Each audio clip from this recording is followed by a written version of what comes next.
তো এটা আমার চ্যানেল, দেখতে পাচ্ছ ওয়াইটি তরুণ স্টুডিও।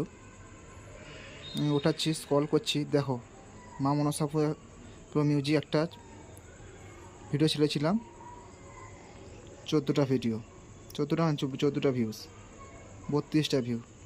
এটা কারণ কি আমি একটু জানতে পারি? তোমরা কি ভিডিও দেখছো না?